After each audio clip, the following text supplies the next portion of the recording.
Բարև ձեզ հարգելի դիտողներ, YouTube-յանի Մալիքի հետերում զրուցելու եմ Պլյուս 374 քաղաքական ինքնորոշման ակումբի նախագահ Գարեգին Միսկարյանի հետ։ Ցանկության դեպքում կարող եք բաժանորդագրվել YouTube-յանի Մալիքին։ Բարև ձեզ, պարոն Միսկարյան։ Բարև ձեզ, բարև ձեզ։ Պարոն Իսկարյան, Հայաստանի վարչապետ Նիկոլ Փաշինյանը, որ պարբերաբար կրկնում է, որ ինքը ԵԱՏՄ-ում եզակի պաշտոնյաներից է, որ եւ վարչապետերի մասնակցությամբ նիստին է մասնակցում եւ նախագաների, հարց է առաջ քաշում, ասում է պետք է ստուգել ԵԱՏՄ կա թե չկա։ Սա նորություն էր, որ Հայաստանը պաշտոնապես ԵԱՏՄ-ի լինել չլինելու հարցը առաջ է քաշում, ինչ է նշանակում։ Ես կարծում եմ Նիկոլ Փաշինյանը բարձրացնում է Հայաստանի գինը ԵԱՏՄ-ում մնալու համար։ Այսինքն կարելի ասել Կրեմլի հետ խոսում է Կրեմլի լեզվով, շանտաժի, ոչ այդքան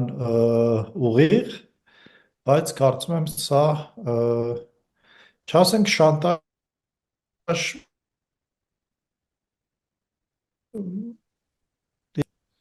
որ մենք դժգոհ ենք ԵԱՏՄ-ի հետ նման ֆորմատով հարաբերություններից, որ չի կարելի տնտեսական միության կողմից օգտագործել տնտեսական պատժամիջոցները գործընկեր պետության մեջ քաղաքական խարդավանքներ առաջ մղելու համար եւ որ Հայաստանի Հանրապետությունը կարող է նման վարքագիծ ունեցող գործընկերների հետ խզել տնտեսական քաղաքական կապերը եւ ամբողջովին շրջվել դեմքով դեպի արևմուտք։ Այդ շանտաժի լեզվով խոսելը Կրեմլի հետ, Կրեմլի լեզվով խոսելը դրական թե բացասական ազդեցություն կունենա Ում վրա։ Հայաստանի Հանրապետության։ Դե տեսեք Հայաստանի Հանրապետություն, որ ասում ենք, ցավով պետք է նշել, որ դա միայն քաղաքացիական պայմանագիր կուսակցությունն է, այսինքն Հայաստանի թե արտաքին քաղաքական գծի, թե ներքին քաղաքական միջավայրի պատասխանատուն եւ միակ գործոնը դա քաղաքացիական պայմանագիր կուսակցությունն է։ Եվ ինչ որ կլինի Հայաստանի համար լավ, դա կլինի քաղաքացիական պայմանագիր կուսակցության համար լավ եւ հակառակը։ Ու ինչ կլինի վատ, նույնպես Հայաստանի համար եւ քաղաքացիական պայմանագիր կուսակցության համար կլինի նույնը։ Դա կարճաժամկետում։ Բայց երկարաժամկետ կտրվածքում իհարկե կարող է լինել քաղաքացիական պայմանագիր կուսակցության համար լավ, երբ որ օրինակ կարողանա այդ կուսակցության առաջնորդը պայմանավորվել Վլադիմիր Պուտինի հետ եւ ավելի խորը ինտեգրվել ԵԱՏՄ անդամ պետությունների հետ տնտեսական ու քաղաքական առումով, իսկ Հայաստանի համար դա կարող է լինել վատ։ Դրա համար ասել, թե որ դեպքում ինչպես կլինի, այսինքն լավ կլինի այս շանտաժը թե վատ, դժվար է միանշանակ ասել։ Երկարաժամկետում, եթե մենք գնում ենք դեպի արևմուտք, միանշանակ լավ կլինի, բայց եթե մենք շարունակենք խորացնել այդ շանտաժի բերումով դիրքեր ամրապնդենք եւ սկսենք խորացնել հարաբերությունները Ռուսաստանի ու ԵԱՏՄ մյուս պետությունների հետ, Բելոռուսի օրինակ, Բելարուսի, կարծում եմ լավ չի լինի Հայաստանի համար։ Բայց դու կարծում եք Երևանի կողմից այս հարցի առաջ քաշելը ինչ որ դիրքորոշման փոփոխություն բերելու է Ռուսաստանի մոտ, որովհետև դա Ռուսաստանին էր ուղղված։ Նիկոլ Փաշինյանն ասում է նորմալ չի, որ ԵԱՏՄ մի պետությունը մյուս պետության ապրանքների նկատմամբ այսպիսի գործընթացներ է իրականացնում եւ դա ասում է, որ հապկի լինել գոյություն ունենալ չունենալու հարցն է առաջ բերում։ Մոսկվայում հետևություններ կանեն թե չէ։ Անշուշտ Մոսկվայում հետևություններ կանեն եւ այս հայտարարությունը ըստ էության ուղղված է Մոսկվային ը, դժվար է ասել այս փուլում իրենք պատրաստ են նստել Նիկոլ Փաշինյանի հետ բանակցել Նիկոլ Փաշինյանի պայմաններով թե ոչ, բայց կարծում եմ եթե այսպես շարունակվի Մոսկվան ստիպված է լինելու ուղղակի ես մտավախություն ունեմ, որ այդ բանակցությունները սկսելու պահից մի որոշ ժամանակ անց մեծ ռիսկ կլինի, որ Նիկոլ Փաշինյանն էլ Սերժ Սարգսյան նման մի գիշերում որոշում կկայացնի եւ կսկսի նորից խորացնել հարաբերությունները ԵԱՏՄ-ի հետ։ Պարոն Իսկարյան, Նիկոլ Փաշինյանը երբ իր ծննդյան օրը խոսել էր Վլադիմիր Պուտինի հետ, դրանից հետո հայտարարեց, թե պայմանավորվել են հանդիպել, ընդ որում պետք է այդ հանդիպումը արդեն տեղի ունեցած լիներ, որովհետև ասում են հուլիսի երկրորդ կեսին, բայց այդ հանդիպումը չեղավ։ Սա ինչ է նշանակում, որ Փաշինյանի ու Պուտինի միջև լարվածությունը էլ ավելի է խորացել։ Տեսեք, այդ լարվածությունը շատ հարաբերական է, այսինքն դրանք դիվանագիտական խաղեր են, այսպես ասած, որոնք պարբերաբար Ռուսաստանի կողմից իրականացվում են տարբեր պետությունների հետ հարաբերություններում, ու Հայաստանը այդ առումով բացառություն չի։ Այն որ հիմա ձգձգում են, այն որ հիմա այդ հանդիպումը հարցականի տակ է դրված եւ այլն, դրանք մանիպուլյացիաներ են, որոնց նպատակն է Հայաստանում հասարակական մտքի վրա ազդեցությունը, հասարակության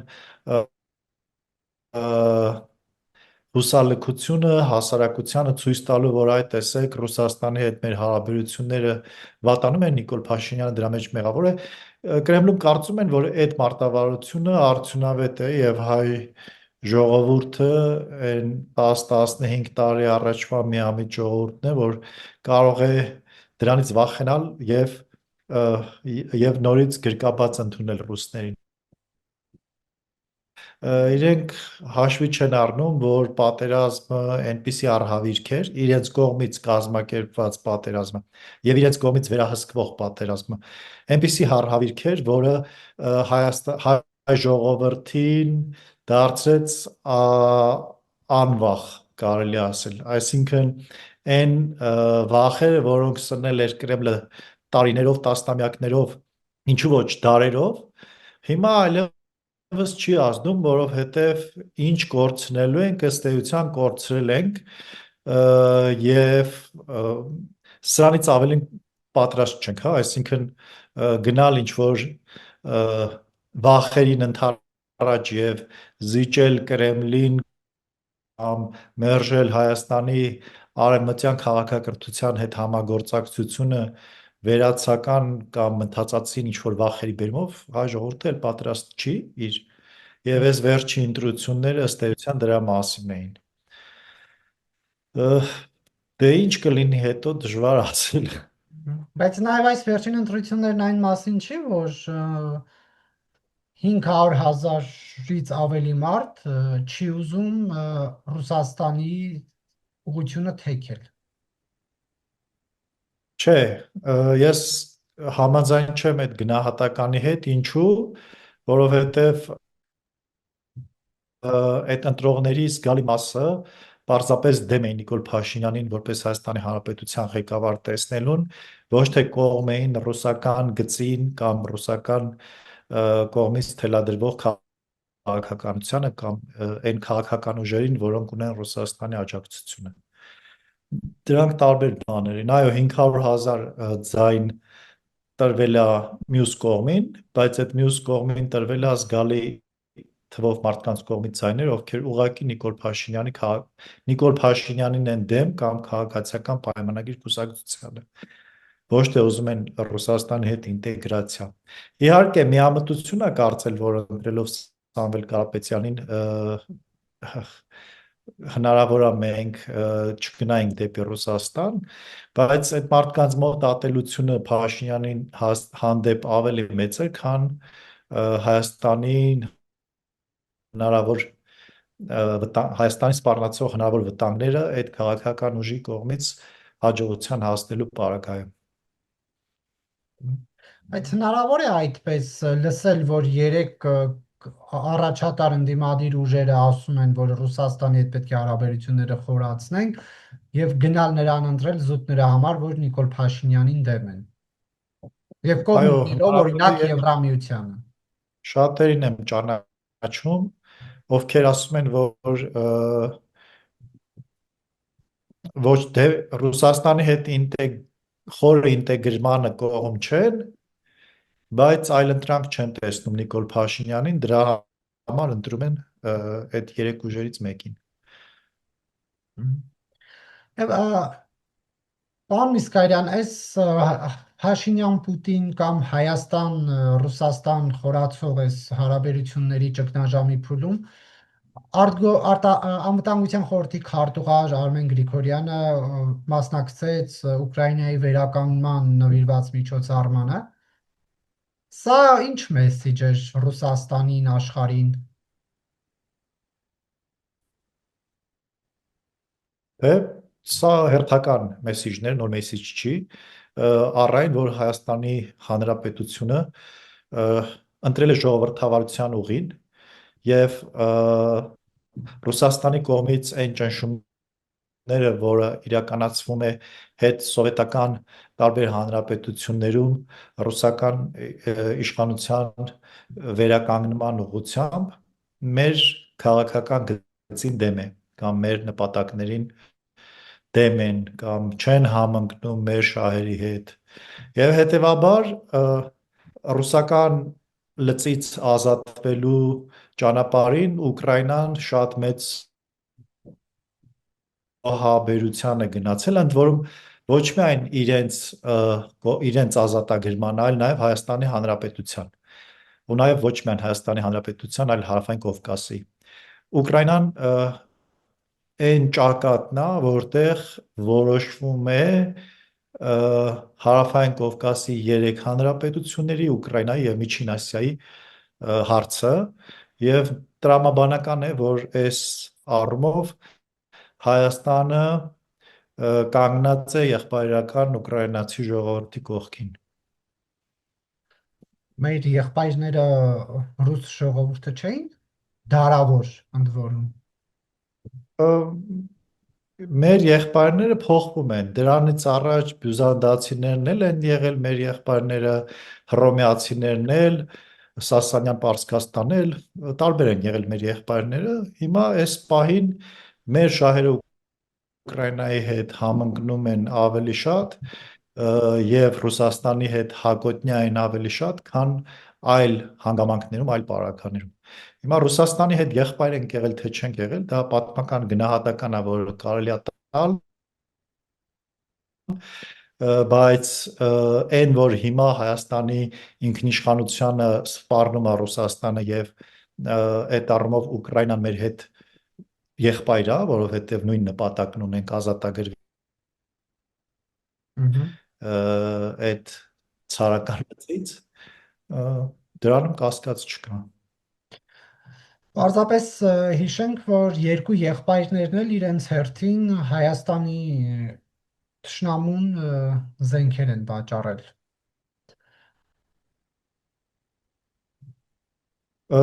Իհարկե, վաճառել են 5 միլիարդ Ուկրաինան էր երևի վաճառել, չէ, Ռուսաստանը։ Ռուսաստանը։ Ես հա,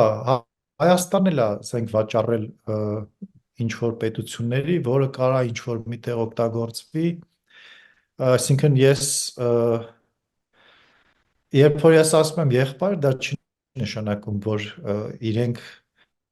մեր թշնամիների հետ պետքա տնտեսական ու ռազմական համագործակցություն չունենան։ Մեր խնդիրը այն չի, որ Ուկրաինան Ադրբեջանին զենք է վաճառել, մեր խնդիրը այն է, որ մենք պետություն չենք սարքել, որը ի վիճակի լիներ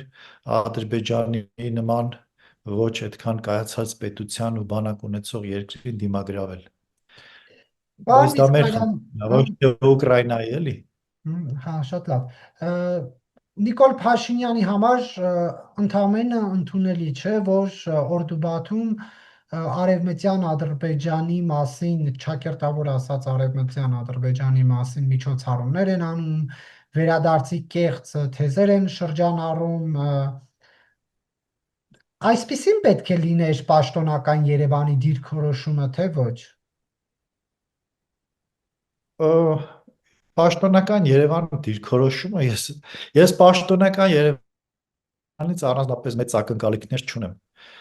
Ես չունեմ ակնկալիքներ Նիկոլ Փաշինյանից։ Ես չունեմ ակնկալիքներ ոչ Ուկրաինայից, ոչ Ռուսաստանից։ Այսինքն ես որպես Հայաստանի Հանրապետության քաղաքացի տեսնում եմ մի լուրջ խնդիր, դա Հայաստանում քաղաքական համակարգի կայացած չլինելն է կամ չկայացած լինելն է։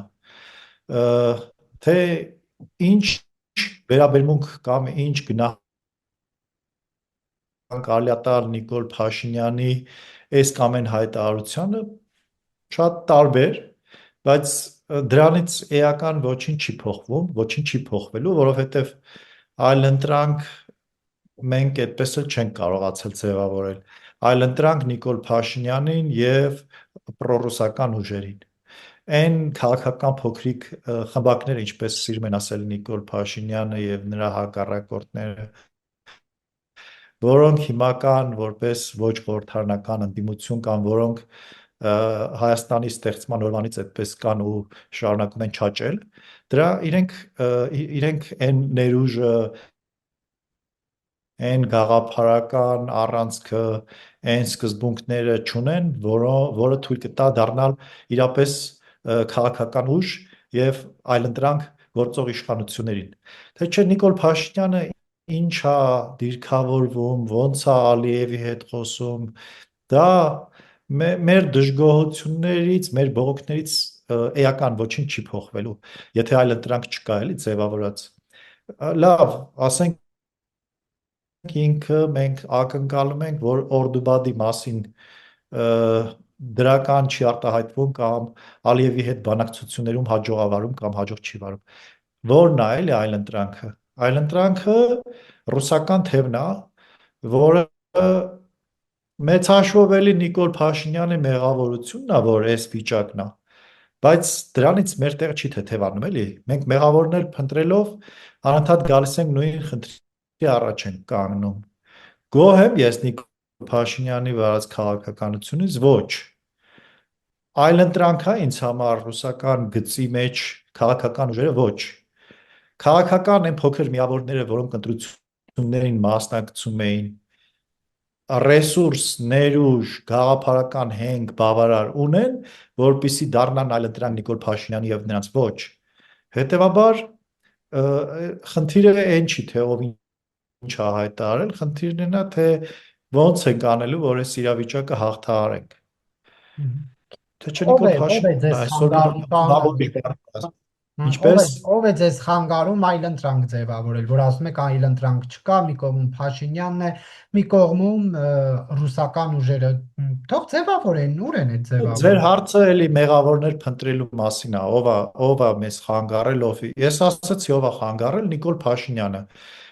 Այն ու 18 թվականին քաղաքական դաշտը վերափոխելու, ընտրական օրենսգիրքն ու կուսակցությունների մասին օրենքը փոխելու, այս քաղաքական աբորիգեններին քաղաքական դաշտից մաքրելու, կուսակցությունները վերագրանցելու, գաղափարական հենք եւ այլն ապահովելու խոստումները ինքն է տվել, չի արել։ Բայց դրանից էլի եմ ասում, խնդիրը դրանով չի սահմանափակվում։ Ով է ինձ խանգարում, այս պահին թերևս ոչ մի բան չի խանգարում եւ մեծ հաշվով հեղափոխության ամենամեծ ձեռքբերումը դա է եղել, որ հնարավորություն է ստեղծվել ազատականացնել քաղաքական դաշտը եւ ձևավորել գաղափարական ուժեր։ Հիմա վստահ եմ ձեզ են լսում մարդիկ, որոնք նույն մտահոգությունը ունեն եւ ես օգտվելով առիթից կոչ եմ անում այդ մարդկանց, ովքեր իրապես մտահոգ են այլընտրանքի ձևավորման հարցում, կարող են կապվել իմ հետ Facebook-ում կամ, չգիտեմ, զանգեն, ինչ որ կերպ։ Վստահ եմ, որ ուզեն կգտնեն ձևը։ Ես ունեմ այդ ծրագիրը, այդ մոտեցումը, այդ գաղափարները, այդ մեթոդները, ինչպես է հնարավոր կարճ ժամանակում ստեղծել այնպիսի միավոր, որը կարողանա 31 թվականի ընտրություններում այլընտրանք, ինչու՞ չէ մինչև 31 թվականն էլ դառնալ այլընտրանք այս տեղի ունեցող վատ բառեր է գալիս մտքիս,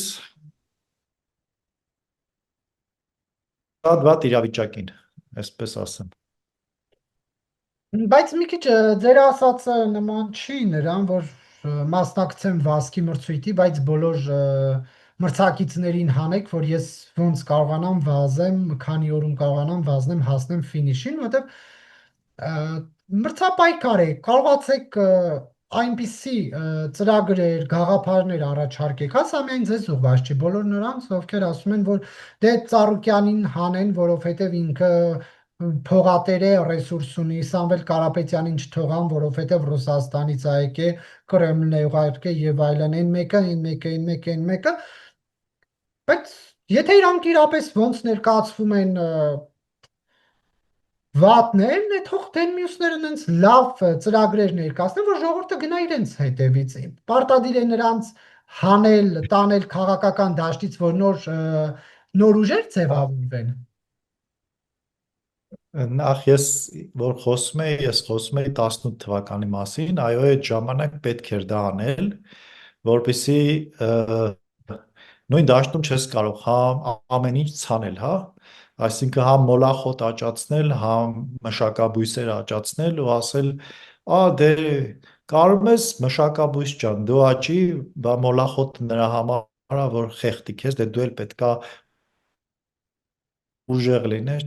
թե ցորեն ենք ուզում, պետքա մշակենք այդ ցորենը, բայց խնդիրը դա չի։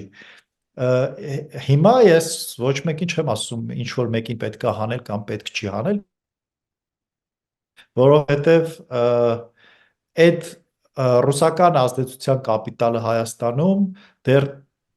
առնվազն մի տասնամյակ ազդելու է եւ ընտրությունների եւ իրադարձությունների վրա, անկախ նրանից, թե դա ում դեմքով կլինի Գագիկ Ծառուկյանի, Սամվել Կարապետյանի, Ռոբերտ Քոչարյանի, թե մի ուրիշ մարդու։ Այսինքն արտաքին ուժերը միշտ կգտնեն միջոցներ, մարդիկ, ձևեր ազդելու Հայաստանում տեղի ունեցող իրադարձությունների վրա այնպես, որ դա եթե ի նպաստ իրենց չլինի, գոնե ի վնաս իրենց չլինի։ Բայց մեր որպես մեծությունը հենց նրանում է, որ մենք այդքանը գիտակցելով կարողանանք ճիշտ քայլեր եւ ճիշտ ռազմավարություն ընտրել եւ այս վիճակը հաղթահարել։ Այնպես չի, որ աշխարհում բոլորը բացի Ռուսաստանից մեր բարեկամներն են ու միայն Ռուսաստանն է մեր խնդիրը։ Մեր խնդիրը մեր սուբյեկտայնությունն է, հա? Եվ եթե մենք ազատվենք ռուսական ազդեցությունից, մեր սուբյեկտայնության համար կռվելու են ուրիշ պետություններ, այսինքն մեր սուբյեկտայնության դեմ, որովհետև դա չի բխում ոչ Իրանի շահերից, ոչ Թուրքիայի շահերից, ոչ Ադրբեջանի շահերից, ոչ մեծ հաշվով ոչ էլ Եվրոպայի կամ Արևմուտքի շահերից։ Բոլորն էլ ուզում են ինչ-որ բան այստեղից ստանեն, ինչ-որ բան շահ ունենան եւ դրա գինը նվազեցնելու միակ ճանապարհը, որպես պետություն կայուն զարգացող ժողովրդավար պետություն ունենալն է։ Հիմա այդ դրա համար եթե պետքա որ ինչ որ մարդիկ էլ չմասնակցեն այս հաջորդ ընտրություններին, դա պետքա չմասնակցեն։ Այսինքն եթե մենք որոշել ենք ֆուտբոլ խաղանք, բայց մարդիկ մտնում են ու սկսում են այն ինչ են ասում, ռավ բանից կիրզվի բացինկեքով ոտերներից ջարդել, բայց չեղավ ֆուտբոլ, դա ինչ պետք է անես։ Կամ դու էլ պետք է իրա նման սկսես անարդար խաղալ, ինչը տանում է ոչ ժողովրդավար պետության, կամ պետք է իրանց հանես խաղի դաշտից եւ սկսես խաղալ նորմալ կանոններով։ Եվ հիմա այս գործընթացը, որ սկսել է Նիկոլ Փաշինյանը, դա մաքրման գործընթաց է, այսպես ասած, քաղաքական դաշտի ազատականացման գործընթաց է, թե ոչ Քոչարյանի հետ կապված, Ծառուկյանի, Սամվել Կարապետյանի։ Ես կարծում եմ, այո, դա քաղաքական դաշտի մաքրման աշխատանք է, բայց ես մտավախություն ունեմ, որ դա կարող է վերածվել կապիտալի վերաբաշխման գործընթացի։ Ես հիմա մենք ունենք երկու ճանապարհ։ Մեկը դա հաջորդ պարլամենտական ընտրություններում ունենալ այլընտրանքային քաղաքական ուժ, իրապես գաղափարական եւ կայուն ուժ, որը կկարողանա որը հստակ ռազմավարություն կունենա եւ կկարողանա վերափոխել Հայաստանի Հանրապետությունը, դա լավագույն սցենարը, վատագույն սցենարը լավերի մեջ դա այն կլինի, որ այդ ուժը կդառնա պարլամենտական ընդդիմություն, իսկ վատ սցենարները այն են, որ Նիկոլ Փաշինյանը թույլ չի տա ոնց որ մինչև հիմա ամեն կերպ խոչընդոտել է կամ չի նպաստել նման առողջ ուժերի ձևավորմանը, հիմա էլ կշարունակի այդ նույն գիծը տանել եւ այդպես էլ ուժեր չեն ձևավորվի եւ թույլ չի տա ու կգնանք մենք ավտորիտար համակարգի ձևավորման արևմուտքի հետ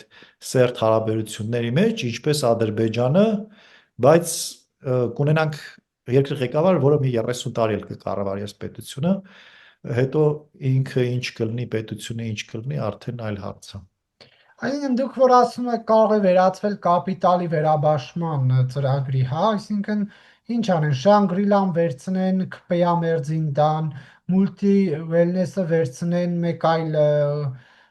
ԿՊԱ-ական ԿՊԱ մերձի տան, հա, նման վտանգ եք տեսնում։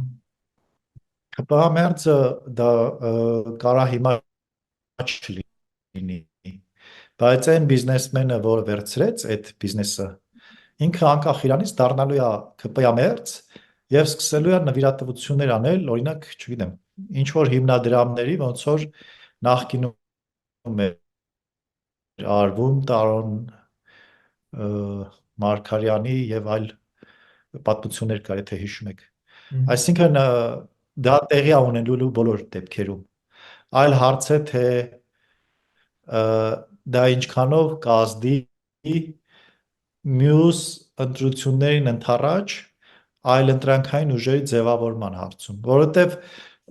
պայքարել մի ուժի դեմ, որը ունի եւ իշխանություն եւ փող եւ որը կարողանում է այնպես ճարպկորեն համոզել մարդկանց, ինչպես Նիկոլ Փաշինյանն է, դժվար կլինի բոլոր առումներով, բայց եթե գոնե կապիտալը Հայաստանում ազատ լինի եւ այդ կապիտալը կարողանա ֆինանսավորել այն երազանքը, այն նպատակը, որը կսահմանեն քաղաքական նոր գաղափարներ ունեցող միավորները, դա լրիվ այլ իրականություն կձևավորի։ Եթե մենք ուզում ենք ժողովրդավար պետություն ունենանք, ընդդիմությունը պետքա չլինի կառավարելի, ինչպես դա հանրապետական կուսակցության ժամանակ Բարգավաճ Հայաստաններ ու նաև ինչու ոչ Ելք դաշինքը։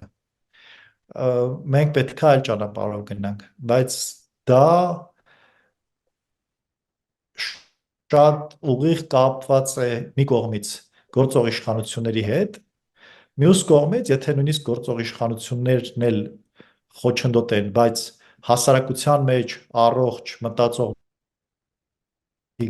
կարողանան կոնսոլիդացվել առողջ գաղափարի ու ծրագրի շուրջ, ապա ես շանսեր տեսնում եմ։ Շնորհակալություն, պարոն Իսկարյան, հարցազրույցի համար։ Ես եմ շնորհակալ։